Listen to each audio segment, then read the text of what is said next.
Hi friends, ఈరోజు మీకు unit ప్లేస్లో 5 ఉండి మిగిలింది ఎనీ నెంబర్ ఉంటే 10th ప్లేస్లో కానీ 100 ప్లేస్లో కానీ దాని యొక్క స్క్వేర్ ఎలా చేయాలో షార్ట్ కట్ చెప్తున్నాను. దీని యొక్క బేస్ ఏంటంటే యూనిట్ ప్లేస్లో 5 ఉండాలి. పక్కన 10th పొజిషన్లో ఉన్న డిజిట్ ఏ అనుకోండి.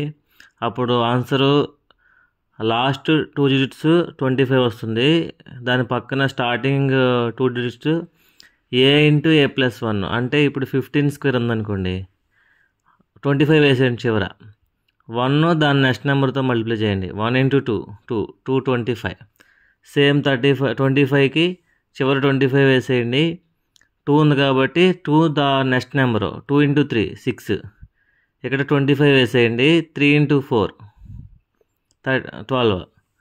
45 స్క్వేర్ అంటే ఇక్కడ 4 ఉంది కాబట్టి 4 ఇంటూ 5 20.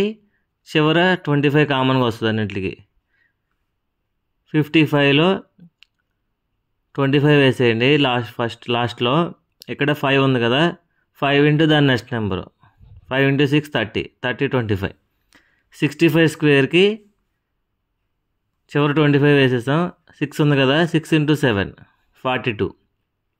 75కి 25 వేస్తాం చివరి 2 డిజిట్స్. ఫస్ట్ 2 డిజిట్స్ ఏమొస్తాయి? 7 ఇంటూ 8 56. సేమ్ 85 స్క్వేర్కి 25 వేస్తాం. 8 ఇంటూ దాని నెక్స్ట్ నెంబరు 8 9 72. సేమ్ 95 స్క్వేర్కి 25 వేస్తాం. 9 ఇంటూ 10 90.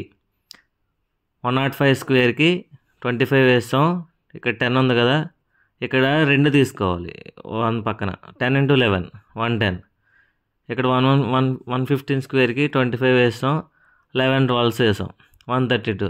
ఇలాగా మీరు ఎనీ నెంబర్స్ చివరి 5 ఉన్న స్క్వేర్ చేయొచ్చు. Thank you. మన ఛానల్ సబ్స్క్రైబ్ చేయండి, మీ ఫ్రెండ్స్కి షేర్ చేయండి, అండ్ లైక్ అండ్ కామెంట్ మర్చిపోవద్దు. Thank you.